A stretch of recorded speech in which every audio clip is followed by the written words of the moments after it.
Greetings in the wonderful name of our Lord and Savior, the name Jesus. It's always a privilege and an honor that we avail ourselves in the Spirit to be summoned into the upper room, where together we sit at the feet of Christ Jesus and we learn.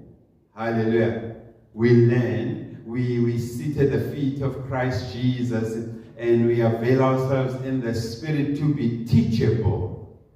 Hallelujah. Because our humility is birthed out of learning and teachability. Aswaqinisa amakhanda. Nenhliziyo futhi asiqinisi but siyayithambisa ukuze izwi likaNkulunkulu meliwa abafowethu imbewu yezwi kaNkulunkulu miwa isifice siwumhlabathi ononile. The word of God, the seeds of the word of God, when they are dispersed by way of preaching and teaching unto us, they find us fertile.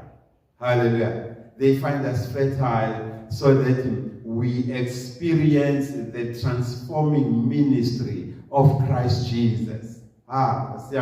We experience the transforming ministry of Christ Jesus because indeed, in the scriptures, ezwini lakhe uNkulunkulu uyasikhalima bafowethu uyasinqanda athi God Sanctuary Family Church, be ye not conformed to the systems of this world, but be ye transformed by the renewing of your mind, so that you know what is it that is good, what is it that is acceptable, and what is it that is in the perfect will of God concerning you, your children, your children's children, the country at large, and all humanity. Amen. We bless God, Bazalwane, even for him, the Holy Spirit.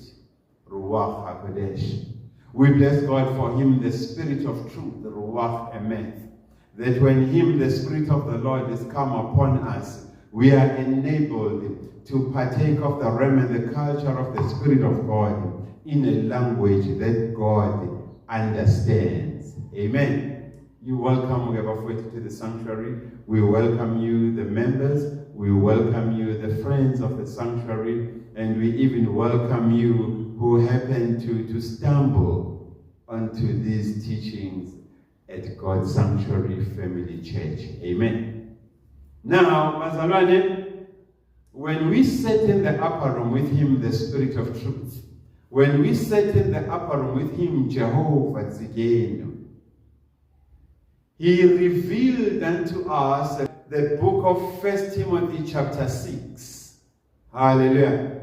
And we're going to read it from verse 3 all the way down to verse 6. Now, God is revealing this book of Timothy to us as a foundational scripture upon which he wants to launch that which he wants to make known unto us, that which he wants to reveal unto us, so that we do not get caught up in arguments, we do not get caught up in philosophical disputes, we do not get caught up in religious arguments. Hallelujah. And then we begin to question him, the word of truth. Hallelujah. Now, when we sat in the upper room and then we began to lower our nets on 1 Timothy chapter 6, looking at verse 3 all the way down, uNkulunkulu uyasambulela labafowethu ukuthi if there be anyone ophakamayo among us, get this loud and clear. If there be anyone who rises among us, uma kukhona phakathi kwethu ophakamayo, ekuphakameni kwakhe mese introducer ivangeli eliphikisanayo nevangeli whose foundation was laid by the prophets, whose foundation bafowethu was endorsed by Christ Jesus, and whose foundation also was preached by the apostles. Hallelujah. Siyakhalinywa ke laba fowethu, we are being warned. Siyayalwa ke lana ngenza kwethu ukuthi if lo muntu ophakamayo phakathi kwethu, if this person who rises and ordains himself among us and preaches a gospel that is contrary to that whose foundation was laid by the prophets and those by Christ Jesus and taught also by the apostles. And this person also does not, he does not consent to the wholesome, he does not consent to the pure, the infallible and clean gospel that was taught by our Lord Christ Jesus.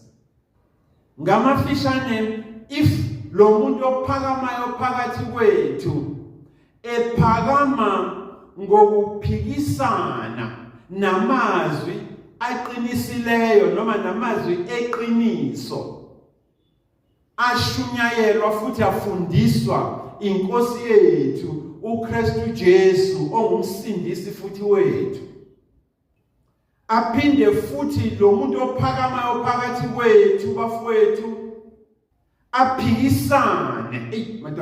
aphikisane neimfundiso eziveza ubunkulunkulu bukaNkulunkulu.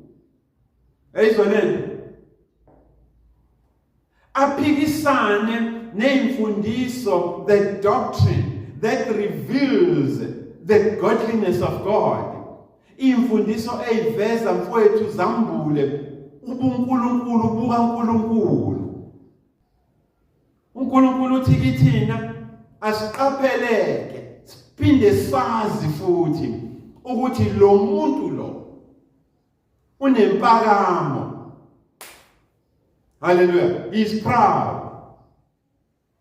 Lo muntu lo futhi akanako ukuqonda okuphelele kwezezwi, akanako ukuqonda okuphelele on matters spiritual, kweza kwamoya. Hallelujah. Into ekhona kuye kuphela ukuyikhukhumeza. Hallelujah. Ignorant, ukuqonda kuye akukho, ku-absent. Hallelujah. Iscripture ke bafowethu imbhalo engcwele abantu abanjenganalaba ibachaza njengabantu abangamagogogo anomsindo. Noisy gongs. Amen. uNkulunkulu ngomoya wakhe ke esihlezi mfowethu egunjini eliphezulu in the upper room. Uthi abantu abanjenganalaba, if they self-ordain themselves and then bese bephakama phakathi kwethu benze ukuhlukile kunalokho whose foundation was endorsed by Christ Jesus in person. Inkosi yami, lo muntu lona ngokwembhalo engcwele kufuneka simbize ngegogogo, a noisy gong, singamfihleli. Hallelujah. Sithi mfowethu, you have become a noisy gong and a tingling cymbal. Usungencetha njengensimbi yethusi. Hawu, kodwa awazi lutho. There is no content or substance ephuma kuwe ngoba uNkulunkulu kaNkulunkulu. Sizwe philosophy kuwena mukhuluma, sizwe experience yakho yesonto yokuthi usuneminyaka emingakho usonta. Hallelujah. Izona izinto ezivezayo lezo, uKristu Jesu awumvezi. Ngoba thina sibiziwe bafowethu obizwe lethe liphakemeyo ukuthi sazise abantu sibambulele ukuthi kuvelane kwazini uKristu Jesu, ngoba ukumazi nje kuphela but ungazi ukuthi kuvelane. What comes out of knowing Christ Jesus, then you are as good as a person oyihlalele lapha kwibrothel. Hallelujah. You are ignorant, awazi lutho. Because even a person we brothel mfowethu, even umbulali, a serial murderer and rapist, iyamazi uKristu Jesu. Muyibuza ngaye, uthi uyamazi uKristu Jesu wena izothi yebo. Mesithi ngiyamazi mina nomfana lo usalo Joseph no Maria. Uyawubona ke mfowethu umahluko wakhona phakathi kwakho naye. Wena you know beyond knowing lokho kwaziyo uyena ngoba wena wazi nokuthi kuvelani ekwazini uKristu Jesu, kuvelani ekwazaneni noKristu Jesu. Hallelujah. So ke umuntu onjenganalona ke mfowethu uyigogogo elinomsindo, ufaniswa nensimbi ethusi encencethayo, engenalo ulwazi oluphelele nokuqonda kwezikamoya ukuthi kuvelani ekwazaneni noKristu Jesu, kuvelani ekwazini uKristu Jesu, kuvelani ekumamukeleni uKristu Jesu ukuthi abe inkosi nomsindisi kuwe. Hallelujah. Meqhubeka ke mfowethu uNkulunkulu ngezwi lakhe sihlezi kwi-upper room egunjini eliphezulu. Uthi labantu abaphakama kanje bagadeni ngoba baphakanyiswa yilukuluku lukayise uSathane. Hallelujah. Who conceived one day in his heart that he wants to set his throne higher than where the throne of God is. He wants to set his throne way above where the throne of God. Hallelujah. Now, uthi bagadeni ke labantu ngoba lelukuluku maselifikile kubona. Lempakamo. Lelukuluku lokhu maselifikile bona, lokucabanga ukuthi bayazi bebe bengazi. Ngenxa yokuthi ukungazi kwabo sekuphile kuba isikhathi eside kwaze kwaphenduka kwayishaya sa knowledge.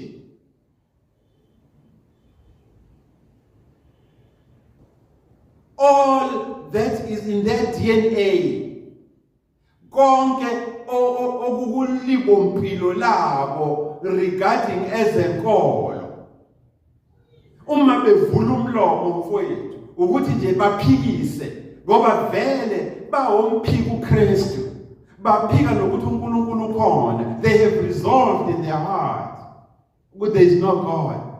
So ngaleyo ndlela ilukuluku likayise uSathane lokuthi if there is no God then they themselves must be God, ilona eliphakamayo ke kubo mase bephikisa noma yini ehambisana noKristu Jesu nehambisana noBaba uNkulunkulu.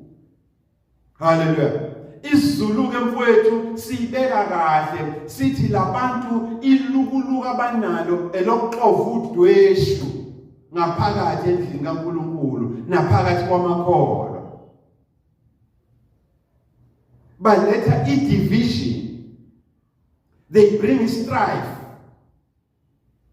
baletha ukuxabana. Hallelujah. Ngoba baze bangene mfowethu ku-internet, bangene ko-Google, and Google izinto eziphikisana nenkolo. Mase becabanga ukuthi uGoogle, the buck stops with Google. As if Google is the alpha and the omega of matters spiritual. Mese beba misled, thinking ulwazi laka Google is the ultimate knowledge. Mese beqamba namabandla abanye bashumayela uGoogle nezinto abayi-inquirisha lapha kwa-Google. Mese becabanga ukuthi banolwazi. Hayi man. Stewards are ordained of God. And God uses his stewards as his oracle. uNkulunkulu uyena owenza ama-stewards akhe abe umlomo wakhe, akhulume ngawo. Stewards are able to sit, prepare mfowethu, but prepare teaching for i-service yosuku oluthile. Athi mefika on the mountain of the Lord, which today sesibiza nge-pulpit. Mefika on the mountain of the Lord, uNkulunkulu mese mengamela. Nkosi yami. uNkulunkulu amengamele amfihle vele enonile efertile ukuthi uNkulunkulu angamuse in the area of spiritual truths and revelation. Intshumayelo mfethu prepare ephepheni eceleni.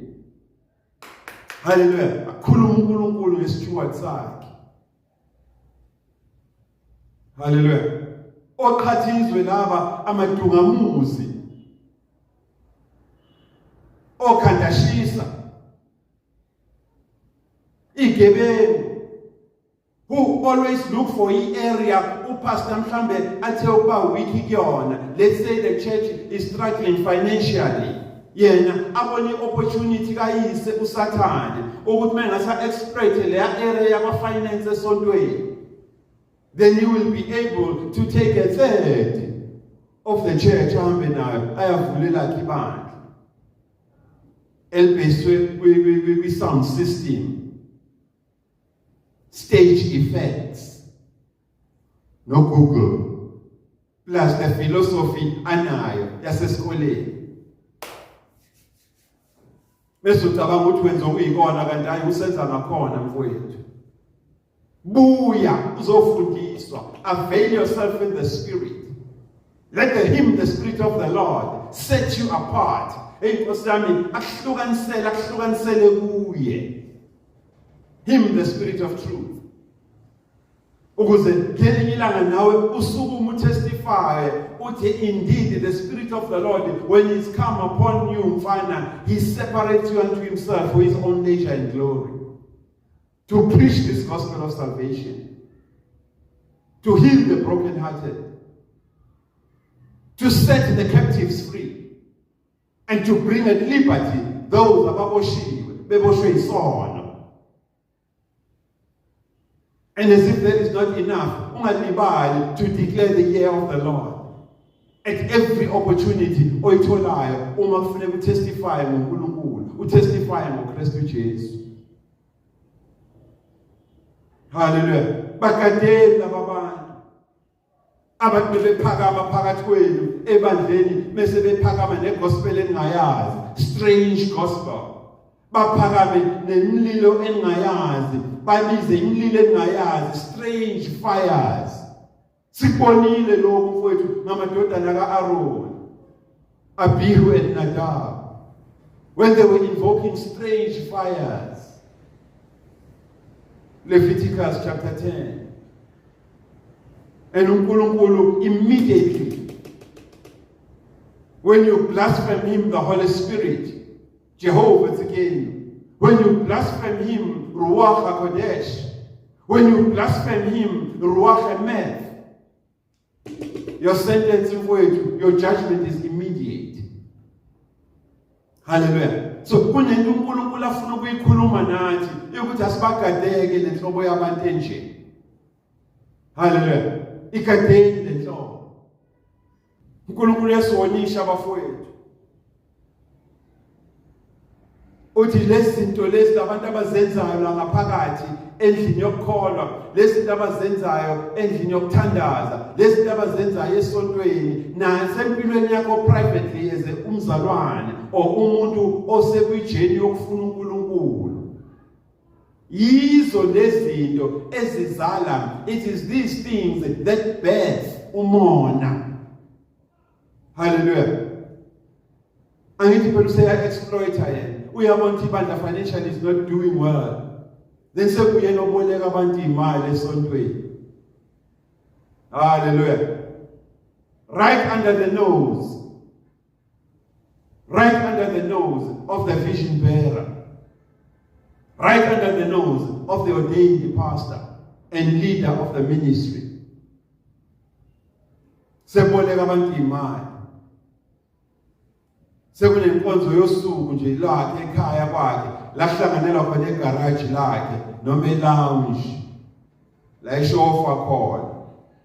Ukuthi impahla zakhe zinhle kangakanani neTV abayibuka ingakanani.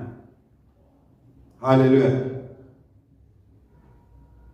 And slowly aqale manje ngolesibili nangolesithathu sehlanganelwa kwakhe awazi ibandla lazi fundisa kazi bagadela abantu bayingozi and uyabona ulimi labo lulele kamnandi likhuluma into ushukela wodwa uju. Hallelujah. And then they begin to affect ama-cracks, imfanto, ebandleni likaNkulunkulu, ebandleni likaKristu Jesu. Hallelujah. Uma ifunda ke bafowethu incwadi kaTimothy la u1 Timothy chapter 6 uthi leli lukuluku ke mfowethu lalabantu lokuphikisa, leli lukuluku lalabantu lokuxabanisa, leli lukuluku lalabantu lokuqhatha, leli lukuluku lalabantu lokudunga, abantu badunge nebandla. Nkosi yami, yilo futhi elizala izinto enjengomona, envy. Yilo elizala izinto enjenge-strife, lizala imbango ngaphakathi endlini kaJehova. Yilo futhi elizala i-reviling, yilo elizala ukuhlambalaza. I-language yalabantu laba uma sebezuzile lo muntu a third of the church uzothola sebenokuhlambalaza ngoba vele sebengabahleli. Yabona sebena these evil suspicions, ukudlinza obusathane, sebedlinza ngokubi kuphela. Nkosi yami, madoda, kuvuka ukuxabana okungenasidingo ebandleni likaJehova ngenxa nje yokonakala kwemiqondo yalabo sathane, ngenxa nje yokonakala kwemiqondo yalabo sathane abephuciwe iqiniso. They are destitute of the truth. Yabona abaningi babo, they think ukuthi ukurana iministry, they think ukuthi ukuveza uNkulunkulu kaNkulunkulu ngokwamukela ubizo oluphakeme lokuba umfundisi or any of the offices zalapha kwi-fivefold ministry kuyiyona ndlela yokuzinothisa. It's a way of profiting themselves. Hallelujah. Yona ndlela yokuthi bathi profit, benza ama-profit ngabantu. Hallelujah. They peddle the word of truth. They peddle the word of knowledge for their own selfish gain, for their own selfish profiting. Now uNkulunkulu uyasibona-ke thina, uyasixwayisa njengebandla. Hallelujah. Elakhelwe phezu kweqiniso nensindiso. Uthi ningapholisi maseko. Don't waste time. Lokhu niba considerate and understanding. Withdraw from such people. Phumani kubo. Hallelujah.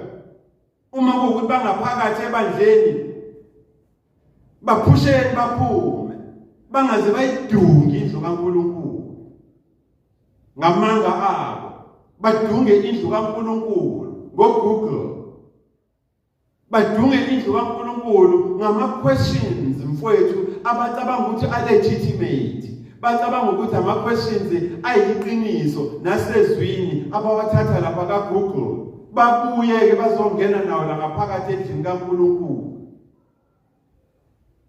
Uyezwa sebebuza ngokuthi ukukhuluma ngelimi, speaking in tongues, is it scriptural? Kake sembhalweni yini? Ukunikela kake sembhalweni yini? Ukukhokha kweshumi kake sembhalweni yini? Mase beqala besebenzisa uGoogle ne-research abayenze kuGoogle to try and confuse laba abasanolwazi oluncane olungakapheleli. Mase bona bebe-imagine bathi come out as these new knowledgeable leaders. kanti hayi mfowethu, kanti hayi mfowethu, ulandela amagogogo, ulandela amagogogo mfowethu azokubangela umsindo, sooner than later azokuphendukela nawe akudle. Ulandela insimbi zethu seyigcencethayo, ophuma uphethwe iheadache kanti usesontweni ngenxa yomsindo abawenzayo. Uthi uyakhumbula ukuthi bekuthiwana akukhona ukuthi olukhumbulayo ngawo, ngaphandle kwama-jokes nefilosofi ney'nganekwane abebexoxela zona. Haleluya. Khulumile uNkulunkulu ezwini lakhe bafowethu encwadini kaThimothi oqala chapter 6. uThimothi ke bafowethu, hey man, muyitrace ihistory yakhe iyangichaza ngoba i-foundation yokholo labo yayibhekiswe koSwazini njengami nawe, ukuthi uyesontweni ngoswazi wena. Haleluya. Uma ukuthi awuvuki ugeziswa ngamanzi abandayo. Uma kaThimothi ke loyo uEunice, nogogo kaThimothi uLouis. Kodwa look at what became of Timothy. Kubuhlungu kunjalo. Look at what became of you and I namhlanje. Kubuhlungu kunjalo, sivuswa ngoswazi. Hey Nkosi yami. But look what became of us based on the foundation is strong, the influence is strong. Abazali bethu mfowethu nogogo bethu abayi-exert basikhulisa ngaphansi kwayo. Sicasuka sikhesa sibhekisa le. Kodwa look at what has become of us today. We are counted faithful. Sibaliwe manje nabathembekile nangabethemba uNkulunkulu ukuthi angababiza ngama-ministers zezwi lakhe abenza befundisi. Hallelujah. If anyone rises amongst you and he begins to teach otherwise and does not consent to the wholesome doctrine, the wholesome words of our Lord and Savior Christ Jesus, he does not even consent to the doctrine that accords God, his godliness, ezinika uNkulunkulu ziveze uNkulunkulu bukaNkulunkulu. Mkateni lo muntu akazi lutho, he is proud. Uyidunga musi, udunga ibandla likaJehova, uyaqabanisa uyaqhatha. Endizo zonke izinto lezi ezizala umona, zizala ukuxabana ngaphakathi enkonzweni. Hallelujah. It's important ke bafowethu to understand ukuthi uNkulunkulu akavele nje akise kwi-scripture for no reason. It is because kune message uNkulunkulu, kune revelation uNkulunkulu afuna ukusambulela yona in the bigger body of Christ. Now uyayibuza ke ngaphakathi ukuthi Pastor T, God Sanctuary Family Church, what could be this reason?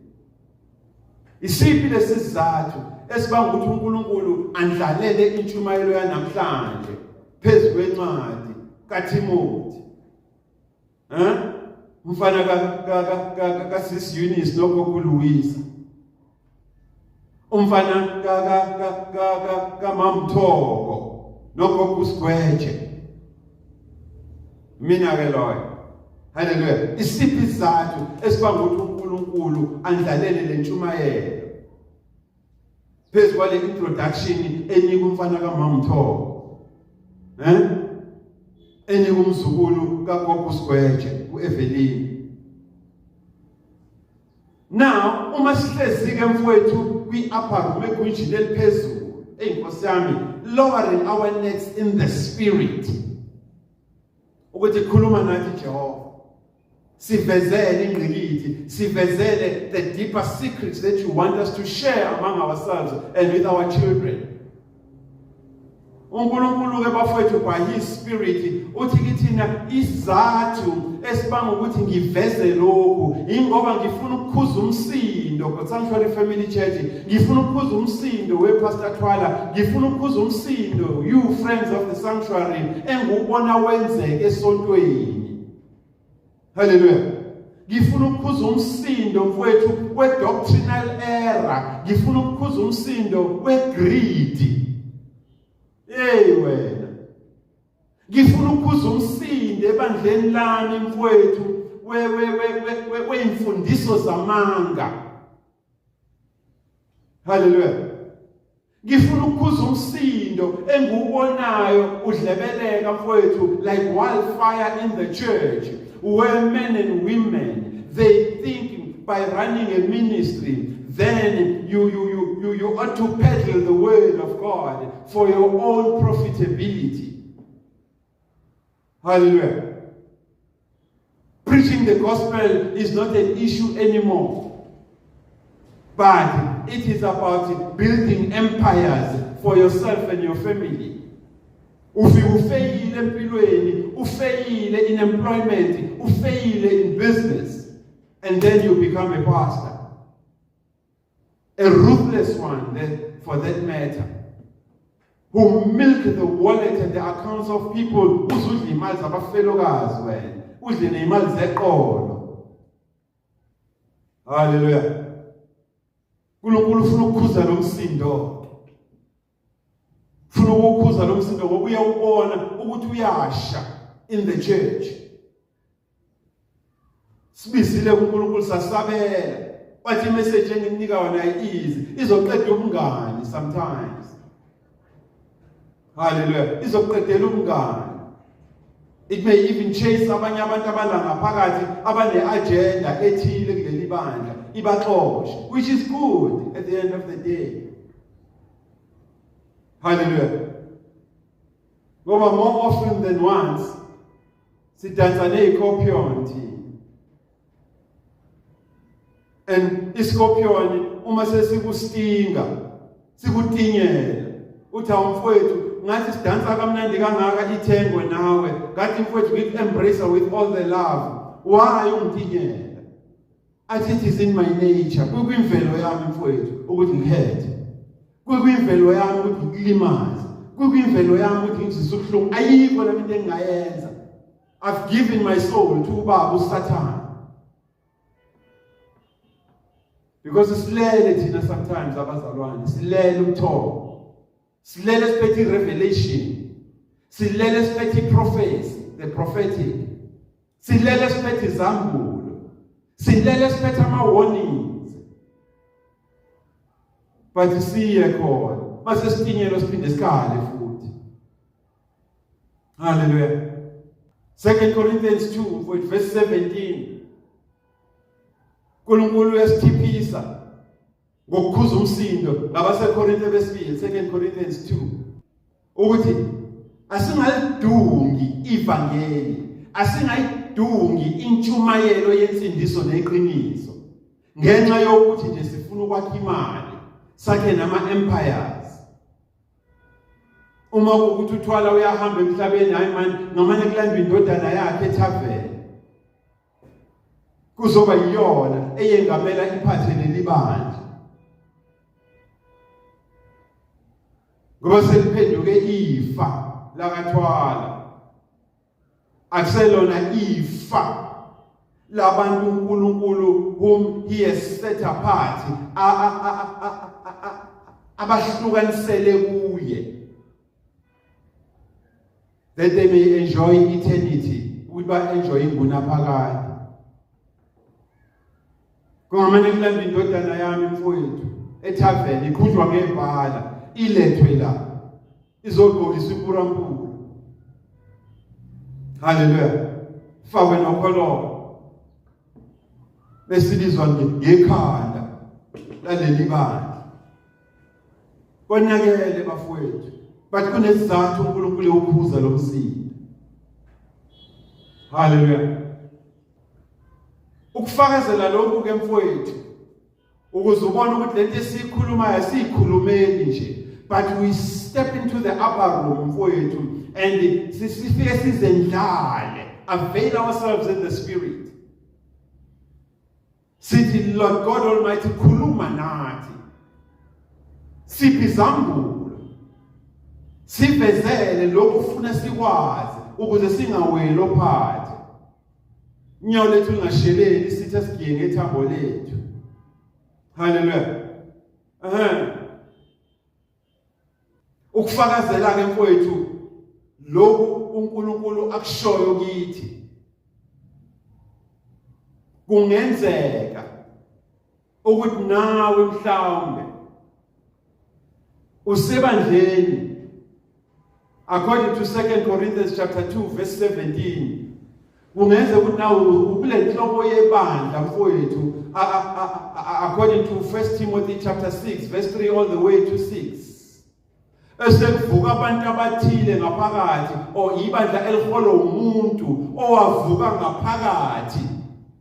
Yabona, owavuka ngaphakathi kwababumfundisi othile, wasephuma with the third of the numbers zebandla lalowo mfundisi, ngoba seyibona yena ukuthi ungcono, kanti uyigogogo, uyinsimbi yethu sencencethayo ethingling symbol. Kungenzeka ke mfowethu ukuthi ukhonza ngaphansi kwenhlobo yebandla enjalo, la umfundisi wakho useze waqhamuka in terms of peddling the word of truth to make profit out of it, useze waqhamuka neimfundiso zakhe, own doctrines,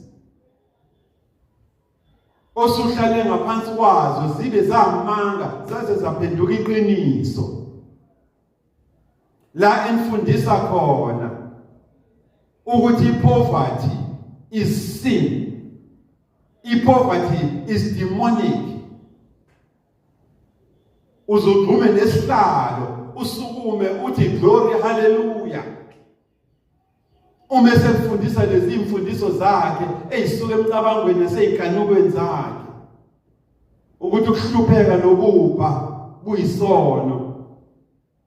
Umuntu ohluphekayo ongenanto yokuyisa ngaphansi kwekhala uyidimoni, unamadimoni. Kungenzeka ukuthi uqhamuka kuleyo nhlobo ye-background and uphethe lezo imfundiso nawe and ubhizi uyayifafaza nawe thinking uphethe okuyikona kanti akukona. uNkulunkulu ufuna ukukhuluma nami nawe namhlanje ngalabantu laba abamagogogo, these tingling symbols, insimbi zethu seyincencethayo esakodeyinwa nazo ngelinye ilanga, kodwa ithe sezingaphakathi zashintsha zabuyela kiso uSathane, zase zimbathisa inkazimulo kaNkulunkulu ngamanyala, seyishumayela amanyala, but zombathisa ifilosofi, zivula neBhayibheli sometimes zifunde one verse bese kuthi inyampu tuwasikadeke bafowethu. Withdraw from such people. Withdraw from such churches.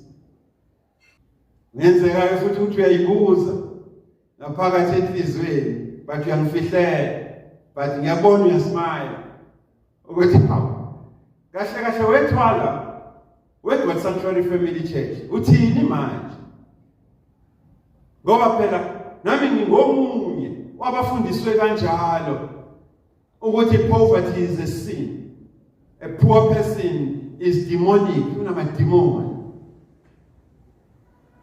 Manje thwala kahle kahle kanti uthini uNkulunkulu ezwini lakhe about poverty? What does God say kanti in his word, in the scriptures about poverty? Uthini uNkulunkulu ezwini lakhe ngokupha? Uthini uNkulunkulu ezwini lakhe ngokuhlupheka? You are wrecking us manje. Siyahlukumezeka, uyashake njengemithi yasekliniki yakwadokotela ethi shake well before you. Hallelujah. Yini kahle kahle lento uNkulunkulu afuna ukusikhuza kuyona? Yini kahle lento kahle lento uNkulunkulu afuna ukusambulela yona? Hey. Let's avail ourselves bafowethu in the spirit. Sikhuphukele egwinjini eliphezulu. Humble ourselves by the side of the Lord. Hey, Nkosi yami, sizithobe, sifundiswe, sifundiseke, sikhuzwe, sikhuzeke, sikhalinywe, sikhalimeke. Ukuthi uphethe i-PhD ayikhaunti leyo nto la manje. Sebenza manje imiqathango, usebenza manje ama-protocols kababa uNkulunkulu. Hallelujah. Even i-governance yawo lama-protocols ivela kuyena ubaba uNkulunkulu, ilotshiwe futhi ezwini lakhe. Whatsoever that was written before time in the scriptures is written for our learning. So that through patience and comfort, sisithole isambulo uNkulunkulu afuna ukusivezela zona. Ngoba imfihlakalo yonke isezwini lakhe, the double-edged sword of the Spirit of the Lord. And ngeke uyithole nge-education yakho, ngeke uyithole nge-philosophy yakho. Iphuma kwi-obedience, ukuhlonipha. Iphuma kwi-submission, ukuyinikela nokuyithoba. Iphuma kwi-surrender, ukuyidalula, uzinikela wonke kubaba uNkulunkulu. Hallelujah. Those are the main key ingredients that makes God become personal with you to a point where uNkulunkulu ekuvezela izinto abanye abantu abathi mebeyibuka zingabonakali but wena ufike uyibone. uNkulunkulu ayikhanyise by his spirit. Uthini uNkulunkulu wePastor T? Uthini uNkulunkulu weConsanctuary Family Church in the bigger body of Christ? About poverty, ububha, ukuhlupheka. Now ngenxa ukuthi thina siphuma kwi-background yeke ndala bafowethu la kuthiwa khona iBhayibheli iringi lithini iBhayibheli ngobubha, lithini iBhayibheli ngokuhlupheka. Let us go then to the book of Mark chapter 14. Amen. Uzomfunda ke wena uMark mususekhaya from verse 3 all the way to 7. But thina sifuna nje ukufunda uverse 7 simsebenzisa uMark as a case study. Uyabona lento? Simsebenzisa uMark as a case study lapho nesizohlaziya sihlole khona imbhalo ukuthi uthini uNkulunkulu ezwini lakhe ngepoverty, ukuhlupheka, nangobubha, nangokuswela.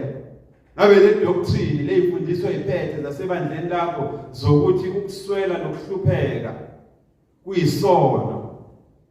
Futhi wena muswele nokuhlupheka uyidimoni. Ngabe ziyiyo na? Ngabe ziyikho na? Hallelujah.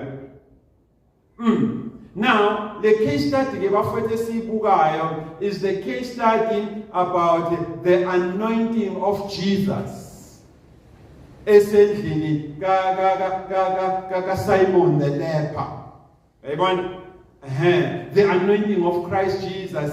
Essentially, Simon the leper. Lapho khona umnandi uKristu Jesu ehleze etafuleni kunabantu endlini lapha kwaSimon. Hey, there came a woman mfowethu. Kwafika umuntu wesimame owayephethe i-alabaster jar, ephethe i-alabaster flask mfowethu eyayigcwele iperfume ebizwa ngespikenard. Ayibizi kanje. Hallelujah. Ayibizi kanje.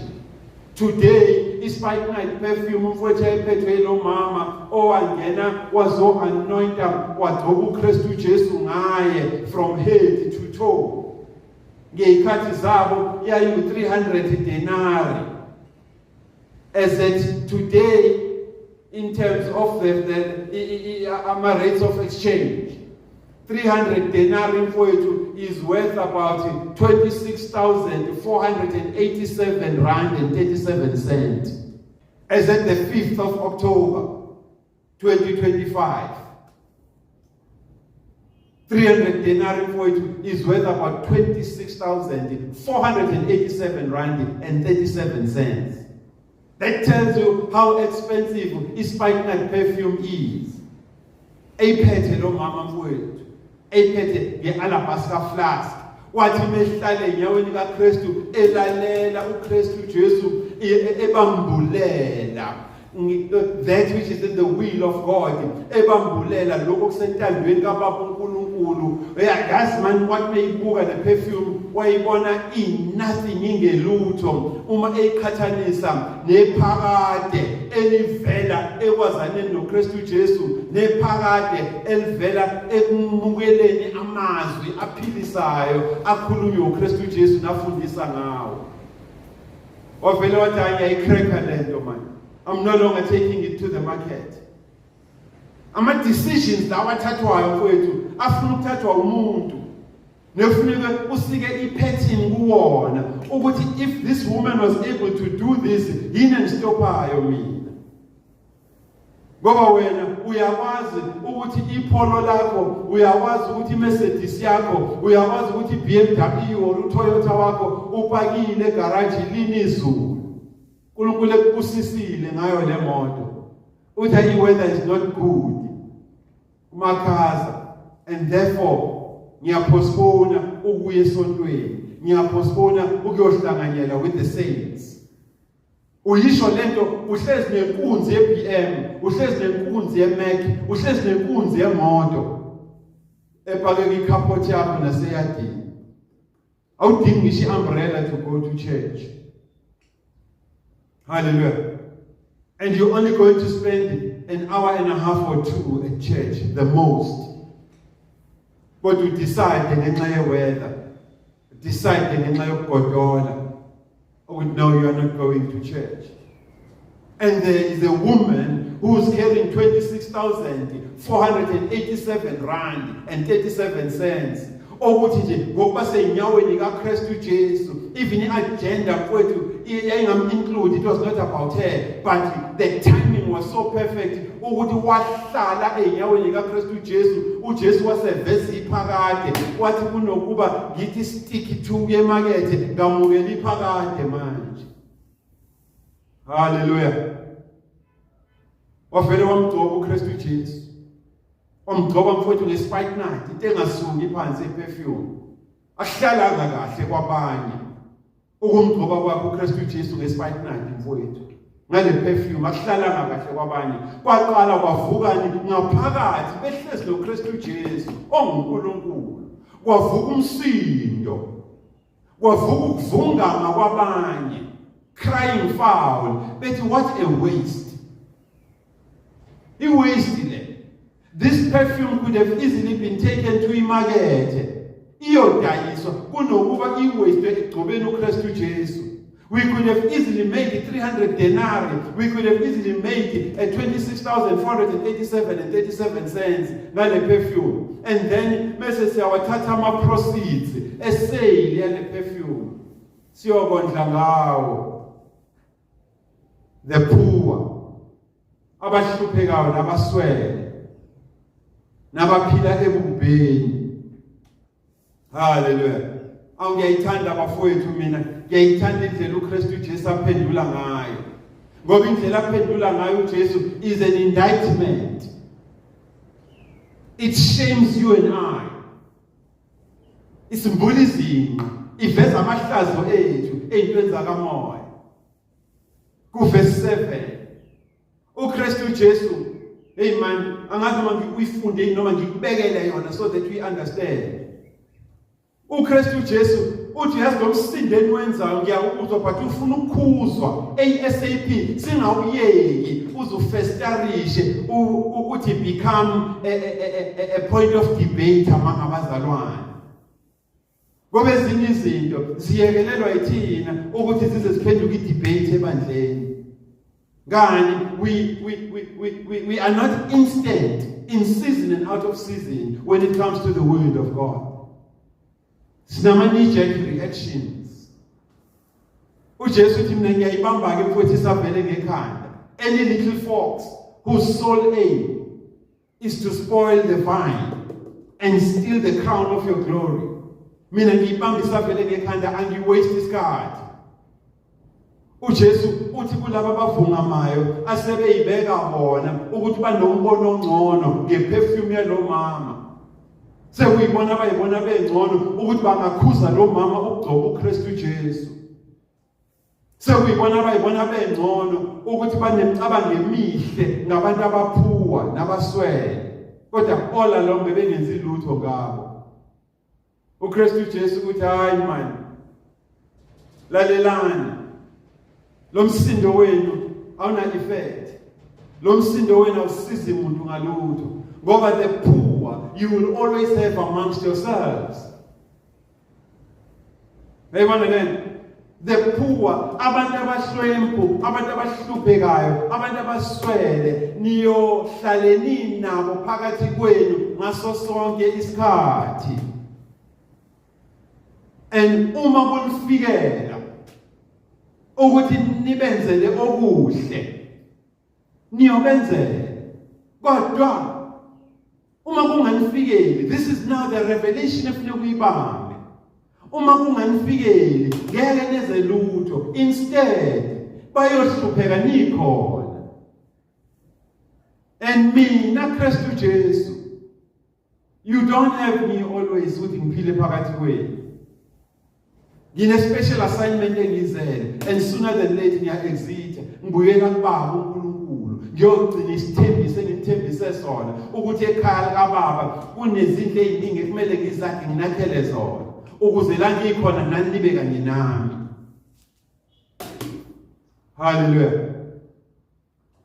Now the case study yethu ithini umikhuluma ngabantu abaphuwa, umikhuluma ngabantu abahlwempu, umikhuluma ngabantu abaswele, umikhuluma ngabantu abahluphekayo. uKristu Jesu akathi hey, you are right, this is a waste. This perfume would have generated 26,487 emakethe. But ukuthi the poor you will always have amongst you. Man, are we learning, guys? The poor you will always have among you. Man. Hallelujah. Lalela verse 7. For you have the poor with you always. Niyohlaleni nabo abantu abaswele ngaso sonke isikhathi phakathi kwenu. And whenever you wish, uma kunifikela ukuthi nibenzele okuhle, you'll go ahead and do it. But mina you do not have always. Mina ngikho kanye nani all the time. Hallelujah. Now this is where, as God's Sanctuary Family Church, we feature in on spiritual truths and revelations. Hallelujah. Now, in terms of our high calling, ubizo lethu oluphakemeyo,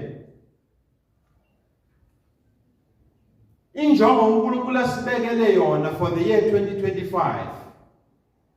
Uthi kithi, it is required of you, God's Sanctuary Family Church, kuyadingakala kinina God's Sanctuary Family Church, that you make known to my people, you make known the riches and the glory of my stewardship.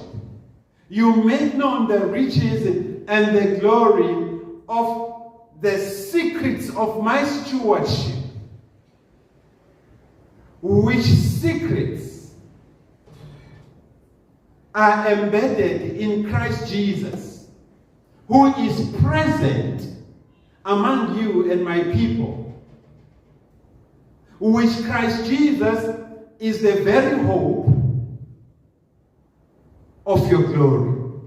NgesiZulu, ngokwenjongo uNkulunkulu thina sibizele yona for 2025. Uthi kithina God's Sanctuary Family Church, Pastor Twala, individually and corporately,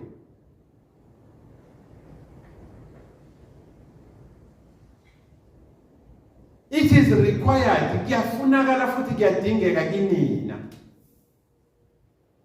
ukuthi niye kubantu bami mase niyobavezela niphinde nibambulele ingcebo nenkazimulo yemfihlakalo yevangeli lensindiso neqiniso omfihlakalo inguKristu Jesu ophila kubo abantu bami noyithemba lenkazimulo yabo.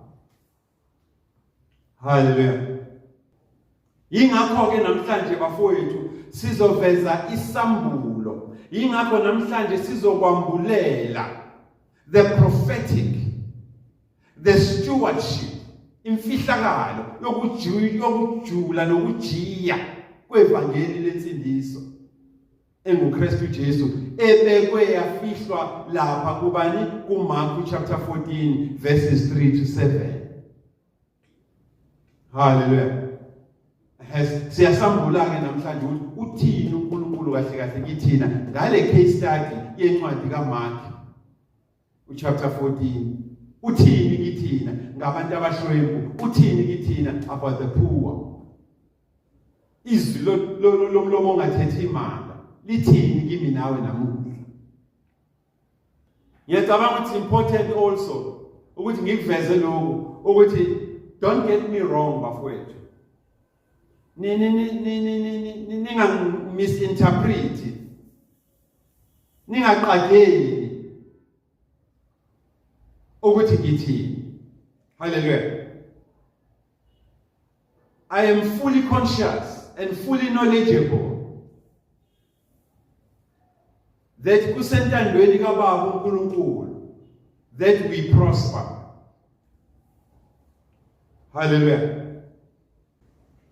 God never intended, lalela kahle, God never ever intended for anyone to be poor. Amen. No. uNkulunkulu akahlelanga lokho. Akukho futhi ohlelweni lakhe ukuthi kube khona umuntu ophuwa. Silver and gold belongs to God. Umhlaba wonke ngokaJehova izwe nokugcwala kwawo. Hallelujah. All the riches of the earth belongs to God. And uwanikile kithi. Ukuthi angabibikho phakathi kwethu ohluphekayo. Hallelujah. So don't get me wrong. I'm fully conscious. Ngifundisiwe ngaqeqeshwa ukuthi akukho entandeni kaNkulunkulu ukuthi abantu bahlupheke. And God never intended for such that abantu bakhe bahlupheke. Hallelujah. But when we lower our nets as God Sanctuary Family Church siphakamise izandla sathi Lord ithuma thina in these deep scriptural truths and revelation. When we lower our nets as we sit in the upper room inquiring from him the spirit of truth, regards the book of Mark chapter 14 verses 3 all the way to verse 7. Sihleze egunjini eliphezulu uNkulunkulu wasambulela labafowethu ukuthi hayi bo Sanctuary Family Church ibukeni kabusha le ndaba yepoverty neposition kaNkulunkulu regards poverty. Senamukele vele ukuthi akukho entandweni kaNkulunkulu ukuthi abantu bakhe babephuwa. Ukusho ukuthi kahle kahle ipoverty exists because of you and I. Brother, sempre dolos in mele bosh kale brosa kathina. Hallelujah. Sambulele thina mfuthu sihleze egunjini eliphezulu. Ukuthi hayi man, uNkulunkulu la encwadini kaMark chapter 14 uyasivezela uyasambulela ukuthi uma kungekho entandweni yakhe ukuthi abantu bakhe babephuwa babehlwempu, then it means the poverty ukuhlupheka nokubahlwempu nokuswela exist because of mina nawe. We are the reason for the existence of poverty. Kahle kahle poverty, inkosi yami, poverty exists to remind you and I of how selfish we are, how evil we are, and how wicked we are. Yayizwa lento? Sihleze ekhunjini eliphezulu lapho wethu. Siyabuza. Talk to us, Lord. uNkulunkulu uthi mfowethu ngomoya wakhe ubuhlwempu nokuhlupheka nokuswela bukhona emhlabeni ngenxa yami nawe. Siyisizathu thina sokuhlupheka. Kangangokuba uzaqhubeka uNkulunkulu aveze kithi ngomoya wakhe ukuthi ukuba khona kokuhlupheka kukusikhumbuza nokusembula izinqe thina sobabili osonke ukuthi ubusathane obuthina bungakanani, ukuba ugombela kwesakhe nokugodla esinako thina kungakanani, nokuthi kusijabulisa kangakanani ukubona umuntu esafarisha esebuhlungwini thina sinakho okokumsiza ukuthi aphume ebuhlungwini. I-revelation esiphiwe yona leyo. Hallelujah. uNkulunkulu esivezele enesikhumbuza ukuthi sesifike kwi-level thina la khona we rejoice ebuhlungwini umuntu adlula kubona. Sithi ashile uyawuzwa umoya wawazi ukuthi nakuwe kuyoba nje. That is who we are. And poverty exists daily to remind us. Get your house in order where Pastor Twala. Get your house in order where Mr. Twala. Get your house in order, you the member of the sanctuary. Musuxoxa ngokuhlupheka nangepoverty. You are the reason yakho ngoba uyagodla ugombela kwesakhe usuze wafika kwi-level lapho namumbona umuntu esebuhlungwini you rejoice ngoba uphethe isolution wena yokuthi akwazi ukuphuma kulento akuyona. But kuyigodlile uzizwa umkhulu, uzizwe udifferent, uzizwe uimportant kunaye lo muntu ohluphekayo. The poor you will always have amongst you. Yes, God never intended for abantu bakhe ukuthi babe poor, but we are the reason ngokugodla. And therefore poverty exists ngenxa yami nawe. We are the reason the poverty. Hallelujah. Abafowethu nodadewethu ogogo nomkhulu abaswele baphila phakathi kwethu, ingane intandane ziphila phakathi kwethu, ayiphile ezulwini. And thina we are about the kingdom of God la emhlabeni, and therefore irresponsibility yombuso kaNkulunkulu la emhlabeni iphezu kwamahlombe ethu thina siphethe leyo khakho. Size sikhuleke sithi intando yakho Jehova mayenziwe ezulwini, mayenziwe emhlabeni njengoba yenziwe ezulwini. Kodwa dololo nabo abantu abahluphekayo sixoxa nabo, senza ngabo ama-jokes, sihlekisana ngabo, sikhuluma ilimi. Kodwa nabo abantu abahluphekayo bakhona. Hallelujah. Nabo abantu abahluphekayo bakhona. Shintsha imoto. Nabo abantu abahluphekayo bakhona. Sithatha ngisho imali yeqolo siyise kule ndoda le. Nabafelokazi bathatha ama-payout bawayise kulo muntu. Nabo abantu bayahlupheka. We are the reason, man. We are the reason for the existence of poverty. Hallelujah. So kahle mfowethu la uMark 17, uMark 14 verses 3 to 7 kahle uyi-indictment ithina esiyibiza ngabazalwane. Yabona uyasihlaza usembula izinqe uKristu Jesu la kuMark 14. Yayizwa lento? Usihambisaze uNkulunkulu phambi kwakhe sibe sibhizi sikhuluma ilimi, sicula ngesingisi, siqamba amaculo amasha, siphethe ama-sound system omhlaba, sichitha ukudla ngenxa yokuthi sihlulekile ukudla siqede. Ithina-ke labo mfana Mase sicomplaina ngabantu abahluphekayo. Kodwa kade siqeda ukuchitha ukudla. Uhlala ukudla efridge kuze kube nombala ohlaza. Impahla ihlale namalebule wardrobe for 8 years zingaqokwa. Kodwa kunabantu la ngaphandle abanye sisonta nabo la ngaphakathi esontweni. Sixoxa ngabo mase sisekhaya. Sithi sewumbala wenkomo lo. Uhembelinye. Uyaluwasha uyalineka, alilinde lize loma, size siqambe ngishamathulo. Mina yami ingane yekizimqome lo. That is who we are. That is how evil. That is how selfish. That is how wicked we have become towards our brothers and our sisters, our moms, our grandmas, our grandpas, the orphan, the widowed. Kumnandi besikhuluma ngabo. But there's no action. The poor we will always have among yourself. Should you decide to do something good for them, you will do it. And therefore poverty will be eliminated. But ngenxa ukuthi hayi man. Ngizokhuluma phela mina manje. Hallelujah. Ngizokhuluma mina. Khuluma into eshaya mina inkomo before ishaya omunye umuntu.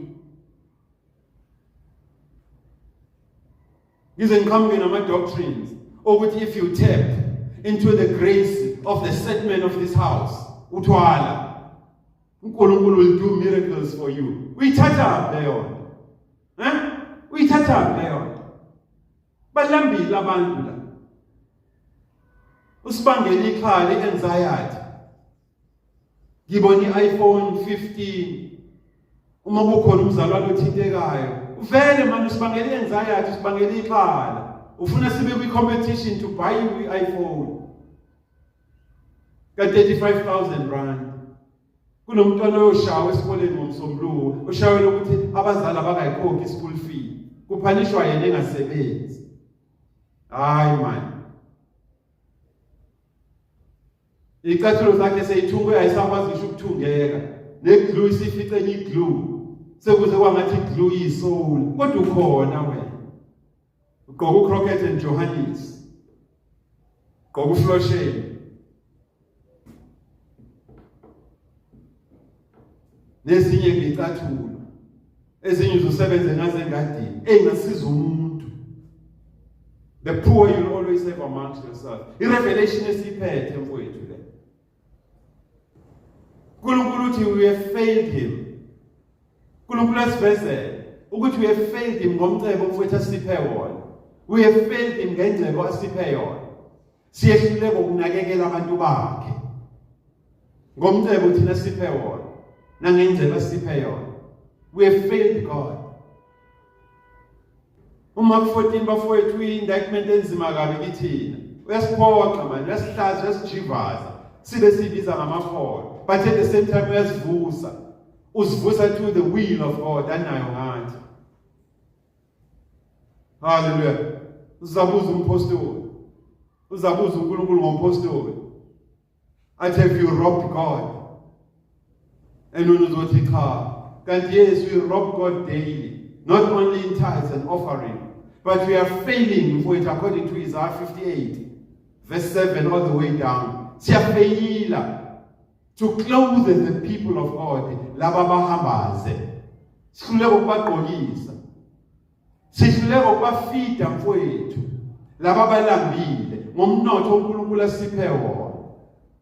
Sihluleka ukubeka uphahla ngokuthi sakhe ama-orphanages nama-hospices.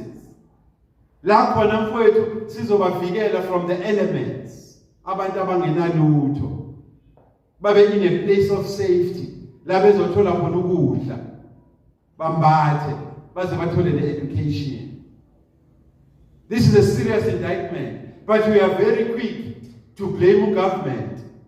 The poverty. We are very quick to blame government ngokubahlwempu kwabantu. Kanti le minye iminwe esibhizi sikhomba ngayo outside of ourselves, ibhizi ikhomba thina yona. Because we are men and women of God. We are kingdom citizens. Indlela esiyiveza ngayo sisindisiwe thina siphethe the double edge of the spirit of the Lord iqiniso. But boom, Isaiah 58 verse 7 sibuza umbuzo owodwa nje ukuthi bangake singababuza ukuthi wabagqokisa wena wabafida wabeka uphahla phezu kwabo wabavikela kuma elements. Isandla sethu ngendlela esiwithholda ngayo mfowethu, isandla sethu ngendlela esigoqene ngayo esibamba ngayo asikwazi ukudedela.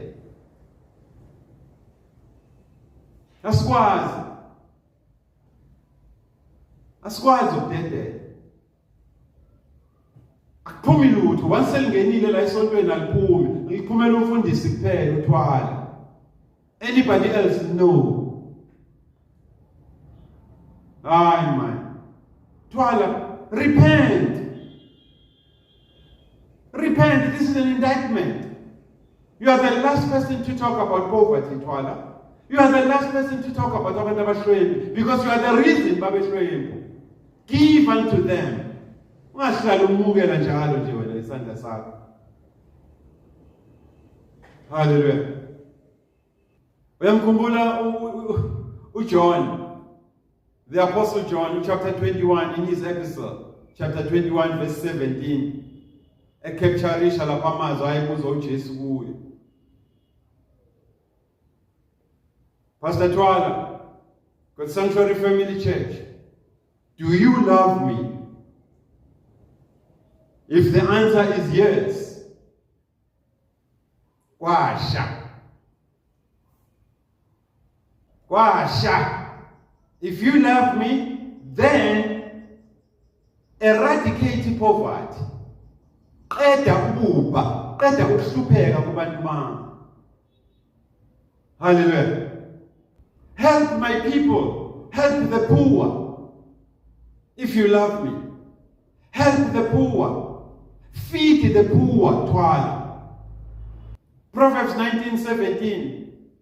Nkulunkulu uthi, if you help the poor, umubhekelela abantu abashwembu nabaswele, kuyefana nokuthi usukuboleka mina leyo mali. You are as good as loaning that money to me. Uyangitsheleka. Kusho uNkulunkulu. But if you help the poor, ubagqokisa, ubafida, wenza uphahla phezu kwabo, you are as good as lending me imali wena utsheleka mina Jehova umnini wengcele imali. But ngenxa ukuthi izandla zethu sigoqene ayidedeli, we are missing out ekubolekeni uNkulunkulu. Hence the poor we shall always have amongst ourselves until we decide, I don't want to be a reason of poverty anymore. Proverbs 22 verse 9 and 16.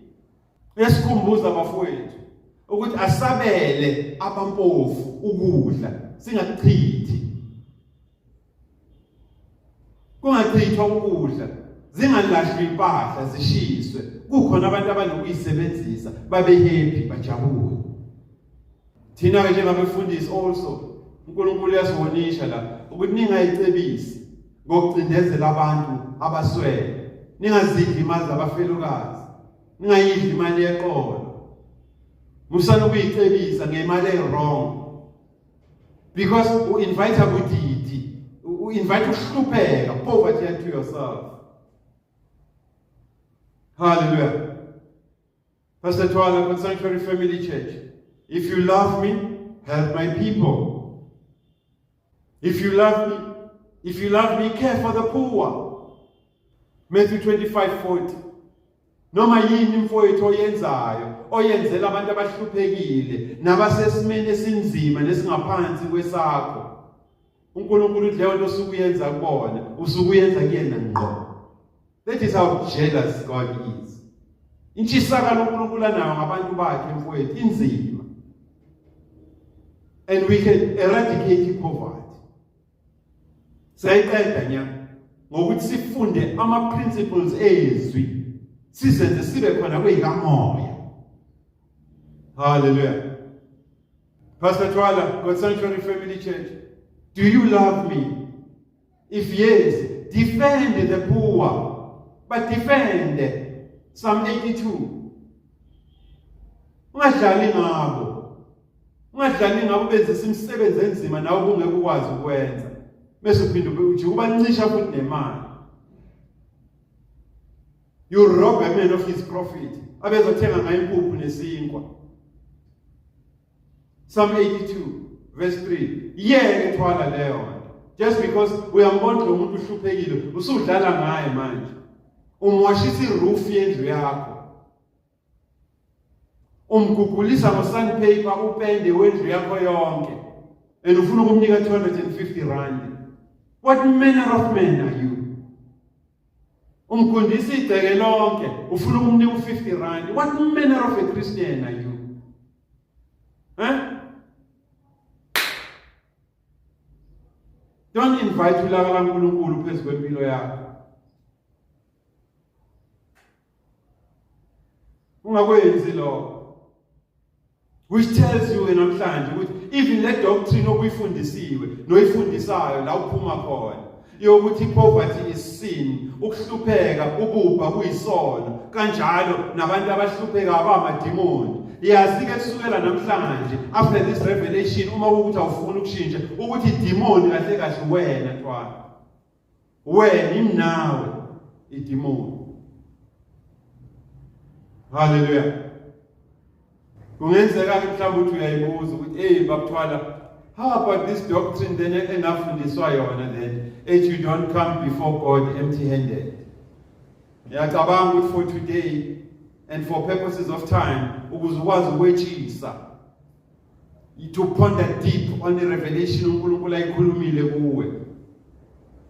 Let us fold everything back to God. Sizoyihlaziya leyo besihlangana futhi kuba available next time. But I believe uNkulunkulu ukhulumile nawe, and I believe ukuthi ingcaba ikwena to decide here today ukuthi esifomina nendlu yami sizomkhonza uNkulunkulu. We will bring a kingdom yakhe la emhlabeni as it is in heaven. Sizolwa nobubha. And I am the reason ngiyahlambuluka namhlanje yokuthi abantu babephuwa ngenxa yokuthi I'm withholding, ngiyabamba ngidedeli kusukela namhlanje sengizodedela ngoba ngiyisolution kumuntu ongenakho. Stay still and always in the Holy Spirit of promise until we meet again. Amen. We love you with the love of Christ Jesus. Astabele mfowethu amaqiniso nje kuphela. Amen.